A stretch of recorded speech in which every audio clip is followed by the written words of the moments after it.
बिस्मिल्लाहिर्रहमानिर्रहीम और अस्सलामुअलैकुम। 8 दिसंबर पाकिस्तान में पीर की शाम और सबसे पहले time tracker Asim Munir's de facto martial law या डिफेक्टो मिलिट्री राज का 9वां दिन 9th डे। अब चलते हैं आज की अहम खबरों की तरफ, लेकिन उससे पहले आपको याद दहानी कि आपने अगर अभी तक इस चैनल को सब्सक्राइब नहीं किया तो ज़रूर कीजिए, क्योंकि बहुत सारे नए व्यूअर्स आए हैं जिन्होंने इसको सब्सक्राइब नहीं कर रखा। इसको सब्सक्राइब भी कीजिए और बेल आइकन भी दबाइए, ताकि जो हम पर पाबंदियां हैं और मज़ीद नई पाबंदियां भी लगाने की कोशिश की जा रही है उसको आप थोड़ा बहुत बाईपास कर सकें और हमारी आवाज़ दूर तक पहुंच सके। अब आते हैं आज की अहम खबरों की तरफ।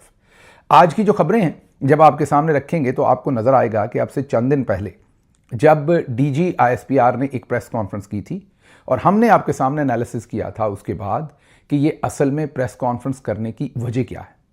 आज जो सारी खबरें आपके सामने रखेंगे उनसे आपको अंदाज़ा हो जाएगा कि वो जो साजिश थी वो अब एग्जीक्यूशन की तरफ बढ़ रही है। जो हमने तज्जिया किया था वो आपको एग्जैक्टली एग्जीक्यूट होता हुआ नजर आएगा। इस दफ़ा ऑपरेशन बहुत बड़े लेवल पर जर्नल्स कर रहे हैं, बहुत सारे प्लेयर्स को इसमें इन्वॉल्व कर लिया है, अंदरूनी और बैरूनी भी।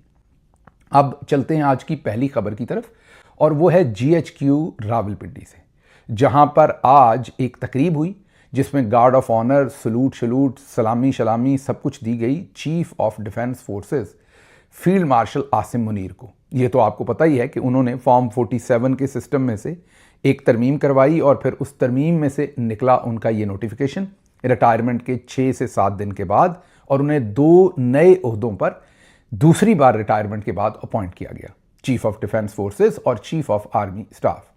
आज जब ये तकरीब की वीडियो जारी की गई तो वहाँ पर आसिम मुनीर खड़े थे, उनके लेफ्ट पर जो हैं वो एयर चीफ खड़े थे, उनकी राइट पर नेवल चीफ खड़े थे। जाहिर है दोनों को इसलिए खड़े करना था कि ये जो मौजूदा नया सिस्टम उन्होंने डिज़ाइन किया है इसमें एयरफोर्स को भी अपने नीचे ले लिया है और नेवी को भी ले लिया है, तो डिस्प्ले तभी होना था अगर ये दोनों वहाँ मौजूद होते। तो वो भी दोनों मौजूद थे और आसिम मुनीर साहब को सलामी दी गई, गार्ड ऑफ ऑनर दिया गया, उन्होंने दस्ते का मुआयना किया और इसकी वीडियो फुटेज जारी की गई। एक तरफ जब ये हो रहा था तो दूसरी तरफ जो बड़ी साजिश है, बड़ा प्लान है, उसको एग्जीक्यूट कर दिया गया है, उसे रोल आउट कर दिया गया है। अब इसके ऊपर तफसील के साथ आपको बताते हैं कि क्या कुछ हो रहा है। सबसे पहले तो जो पहली चीज़ है वो लंदन का दौरा। हाल ही में आपने सुना कि मोहसिन नकवी साहब लंदन में हैं और कुछ लोगों ने कहा कि वो आदिल राजा को वापस लेने जा रहे हैं, कुछ ने कहा कि वो शहजाद अकबर साहब को वापस लेने जा रहे हैं। हमने आपको पहले दिन बताया था कि ऐसा कोई मजाक नहीं है, ये खबर ऐसे ही कोई दीवाना तो छोड़ सकता है, कोई बेवकूफ़ आदमी तो ये खबर दे सकता है, इसका रियलिटी से कोई लेना देना नहीं है। आपको ये बताया था कि अभी तक 3 लोगों को पहले पाकिस्तानी हुकूमत बरतानिया से मांग चुकी और एक उनमें अल्ताफ़ हुसैन साहब हैं, फिर नवाज़ शरीफ साहब हैं और फिर इसाक डार साहब हैं। तीनों को उन्होंने नहीं दिया और मैंने उस दिन भी बताया था कि ये कोई ख़ास मोहब्बत उन शख्सियात के साथ नहीं होती बरतानिया को, ये उनका जो अपना एक वर्ल्ड ऑर्डर है उसके अंदर उनकी जो प्रेजेंस है उसको बरकरार रखने के लिए वो लोगों को इस तरीके से, जो ऐसे मुल्क हैं जो उनसे कम ताकतवर हैं, वो उनकी फिर अपने बराबर की हैसियत मान लेंगे अगर इस तरीके से लोगों को बेदखल कर दें और उन तक पहुंचा दें। हाँ, अगर कोई छोटा मोटा आम पाकिस्तानी हो, मतलब कि सियासी आदमी ना हो, उसे कोई जुर्म किया है तो उसको शायद वापस दिया जा सकता है, लेकिन जहाँ भी कोई भी फौजी नौयत या सियासी नौयत का शख्स आ जाएगा तो बरतानिया उसे वापस नहीं करेगा। तो फिर आप सोच रहे होंगे कि ये मोहसिन नकवी वहाँ क्यों गए। आपको बता देते हैं। जब ये नोटिफिकेशन रुक गया, अब मैं नाम कम लूँगा, समझना आपने ज़्यादा है, और उसकी लीगल रीजंस होती हैं नाम ना लेने की, कोई डर नहीं होता, क्योंकि अदालतों के चक्कर काटेंगे तो फिर आपको खबरें कब देंगे। तो आप माशाल्लाह सब समझदार हैं, आपने थोड़ी कहीं को ज़्यादा समझ लेना है। तो जब फील्ड मार्शल साहब का नोटिफिकेशन फंस गया और किसी तरफ नहीं जा रहा था, तो ये तो आपने देख लिया कि कॉमनवेल्थ ने भी इस पूरे सिस्टम को सपोर्ट किया। आप सबके सामने है कि वो रिपोर्ट रोक दी गई थी बार बार उनको कहने के, और फिर ड्रॉप साइड ने, कौन सी रिपोर्ट, जो इलेक्शन के अंदर धांधली की रिपोर्ट थी और कॉमनवेल्थ के ऑब्जर्वर्स ने लिखकर जमा करवा दी थी। 1.5 साल कॉमनवेल्थ उसे दबाकर बैठी रही। कॉमनवेल्थ मतलब आप बरतानिया ही समझे उसे, उन्हीं का एक इदारा है।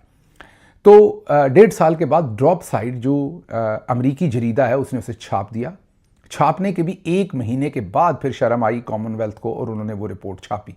माशाल्लाह से जो यूरोपीय यूनियन है उन्होंने तो अभी तक बेबहा कोशिशों के बावजूद वो रिपोर्ट नहीं छापी और कहा कि इससे जो हमारे मफादात हैं उस खित्ते में, जो पाकिस्तान के साथ जुड़े हुए यूरोपीय यूनियन के मफादात हैं, उनका नुकसान होगा। इसलिए वहाँ जो जमहूरियत के ऊपर डाका मारा गया है, हमने उस रिपोर्ट को जारी नहीं करना। तो ये बैकग्राउंड तो आपको पता है। तो आप दूसरे लफ्ज़ों में ये भी समझ लीजिए कि इस सिस्टम का कोई ना कोई कहीं ना कहीं जामन मौजूद है। तो जब चीफ ऑफ डिफेंस फोर्सेस का नोटिफिकेशन फंस गया नवाज़ शरीफ साहब की और नून लीग की जो सोच थी कि वाइस आर्मी चीफ और फलां चीज़ हमें दी जाए, तो फिर बीच में गारंटर्स आने थे।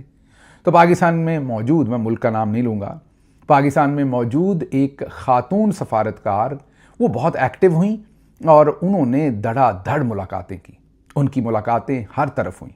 उनकी मुलाकातें जाती उमरा वालों के साथ भी हुई, उनकी मुलाकातें वर्दी वालों के साथ भी हुई, उनकी मुलाकातें बाकी जो प्लेयर्स थे उनके साथ भी हुई।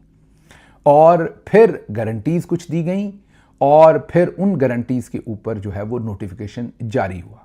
अभी हाल ही में जो मोहसिन नकवी साहब इस वक्त मुल्क से बाहर हैं, किस मुल्क हैं, क्या कर रहे हैं, उसको हम छोड़ देते हैं, लेकिन वो आपको पता है वो कहाँ होंगे। हमारे ज़राए ये क्लेम कर रहे हैं कि वो वहाँ पर अब वो जो हतमी शक्ल है, जो उसमें गारंटी दी गई है, उन चीज़ों को कैसे कैसे करना है, किसने कैसे डिलीवर करना है, क्योंकि जाती उमरा वालों ने तो डिलीवर कर दिया, अपने हाथ काट कर आसिम मुनीर के हाथ में दे दिए। अब आसिम मुनीर ने वापस कब देना है, उनके नुमाइंदे के तौर पर मोहसिन नकवी वहाँ पर है। तो अगर आपको कोई ये बताए कि मोहसिन नकवी बरतानिया में इसलिए हैं कि वो किसी पाकिस्तानी को वापस लेके जाना चाहते हैं, तो ऐसा कोई मजाक नहीं है। इसमें ना कुछ संजीदगी है, ना कुछ ऐसा हो सकता है, ना कर सकते हैं। उनको भी पता है। उस वक्त उन्होंने सिर्फ ये फाइलें शाइलें इसलिए दी ताकि ज़रा डिस्कशन जो है वो चीफ ऑफ डिफेंस फोर्सेस और आसिम मुनीर के चीफ ऑफ आर्मी स्टाफ का जो नोटिफिकेशन है उससे हट के दूसरी तरफ जाए। वरना उनको पता है कि ये नामुमकिन है, ये मुमकिन नहीं है कि बरतानिया उन्हें वहाँ से कोई शख्स देगा। तो वही वाला जहाँ से उन्हें जाग लगा है वहाँ पहुँचे हैं और अब वहाँ पर वो बताएंगे कि उन लोगों की मेहरबानी से, शरीफों ने तो जो देना था दे दिया, अब आप बताइए कि आप जो वादे आपने उनसे किए गारंटर्स के साथ वो कब कब आप डिलीवर करेंगे। हमारी ये भी इत्तलात है जो कि अल्लाह करे दुरुस्त हों, लेकिन ये जो आखिरी पार्ट है इसकी मैं ज़िम्मेदारी पूरी तरह नहीं ले सकता, लेकिन ये मेरा तज्जिया ज़्यादा समझ लीजिए और इन्फॉर्मेशन कम समझ लीजिए। वो ये है कि शायद अब ये जो मुल्क है इम्पॉर्टेंट, ये आसिम मुनीर और दूसरों को कहें कि आप हमें भी साथ बहुत ज़्यादा एक्सपोज कर रहे हैं, तो इंसानी हकूक़ की पामाली को थोड़ा कम करें, विजिबिलिटी कम करें उसकी जो आप डंडा चला रहे हैं। ये मेरा ख्याल है। आई कैन बी रॉन्ग, अभी तक तो खैर उन्होंने परवाह नहीं की, लेकिन हो सकता है अब वो परवाह करें, क्योंकि चीज़ें बहुत ही विविड हो गई हैं। और जिस तरीके से इमरान खान साहब को आइसोलेट रखा, इंटरनेशनल मीडिया ने पिछले दिनों बहुत ज़्यादा कवरेज दी है उस सारे मामले को। अब चलते हैं ज़रा अगली खबर की तरफ। आखिरकार आसमा जहांगीर साहबा की बेटी, आखिरकार मैं कह रहा हूँ, मुनीज़े जहांगीर बोली हैं, वो खामोश ही रही हैं इस सारे टाइम में। और मैंने आपको पहले भी कहा कि जो पाकिस्तानी लिबरल्स हैं उनका एक बहुत बड़ा डायलेमा है। वो जाहिर है दिल से, अंदर से कहीं ना कहीं वो अपने आप को प्रो डेमोक्रेसी समझते हैं, होंगे भी शायद किसी हद तक, लेकिन फिर उनके अपने ज़ाती मफादात भी जुड़े होते हैं इन सब चीज़ों के साथ। फिर वो ये भी समझते हैं कि वो एंटी इस्टेब्लिशमेंट है, फिर उनके मफादात जुड़े हुए हैं सिस्टम के अंदर, और फिर उनकी पसंद और नापसंद भी है। तो एनीवन जो नेशनलिस्ट हो, थोड़ा सा हल्का फुल्का मजहबी रुझान भी हो अगर, तो उसके साथ ज़ाती नापसंदीदगी क्रिएट हो जाती है। उसके बाद उस शख्स का मेरिट क्या है इसको नज़रअंदाज कर दिया जाता है, अपने ही असूलों को नज़रअंदाज कर दिया जाता है, और अपनी जो ईगो है और अपनी पसंद है वो गालिब आ जाती है, और उस शख्स को पसे पुश्त उसके राइट्स को डाल दिया जाता है। मसलन आप देखेंगे पाकिस्तान में इंसानी हकूक़ के अलमबरदार जो मिसिंग पर्सन है उस पर बोलेंगे, बोलना भी चाहिए, मैं ये नहीं कह रहा, लेकिन मुरीद के ऊपर नहीं बोलेंगे, बल्कि बहुत सारे तो पाकिस्तानी लिबरल कहते थे मारो इनको। मतलब आप किसी से डिफ़र कर सकते हैं। मैंने तहरीक लब्बैक की पॉलिटिक्स को कभी भी इंडोर्स नहीं किया, वो शिद्दत की पॉलिटिक्स थी, मैं हमेशा ये कहता रहा, और वो हमारे जर्नल्स ने खुद से क्रिएट की थी और उन्हें इस्तेमाल किया। जैसे मुल्क के कई और हिस्सों में इन्होंने शिद्दत पसंद ग्रुप क्रिएट किए और फिर उनको इस्तेमाल किया अपने मौके पर और अपने फ़वाइद के लिए। वही लब्बैक के साथ हुआ। लेकिन जो आम शख्स है, जो गुमराह होकर कह लें, सादा लोही में कह लें, वहाँ आ गया। कोई भी लिबरल पूरी दुनिया में ये कैसे कह सकता है कि हाँ इसे मारो, ठीक है, इसे मार दिया है। तो पाकिस्तानी लिबरल्स जो हैं, अगर आसमा जहांगीर साहबा अल्लाह उनके दर्जात बुलंद करे ज़िंदा होती तो वो भी कोई बहुत ज़्यादा वोकल ना होती जर्नल्स के ख़िलाफ़, जैसे बाकी सब लिबरल्स कभी कभार स्टेटमेंट देते हैं, ज़्यादा अरसा खामोश रहते हैं। उसकी वजह मैंने आपको बता दी है। जर्नल्स को अंदर से बहुत पसंद नहीं करते, वो ये भी समझते हैं कि उन्हें प्रो डेमोक्रेसी होना है, मीडिया होना है, लेकिन फिर उन्हें इमरान खान बुरा लगता है। क्यों लगता है? नेशनलिस्ट है और थोड़ा उनका मजहबी रुझान भी है। ये दो चीज़ें ऐसी हैं कि उसके बाद कोई फरिश्ता भी हो, हमारे लिबरल्स को वो किसी सूरत पसंद नहीं है। तो सारा वक्त खामोश रहने के बाद मुनीज़ जहांगीर, जो कि आसमा जहांगीर साहबा की बेटी हैं और उसके साथ साथ वो उन्हीं की ऑर्गेनाइजेशन को अब रन भी करती हैं जो ह्यूमन राइट्स के लिए है, उन्होंने आखिरकार एक तगड़ी स्टेटमेंट दी है जिसकी हम एप्रिसिएशन करते हैं कि चलें देर आए दुरुस्त आयद, आखिरकार वो बोली हैं। उन्होंने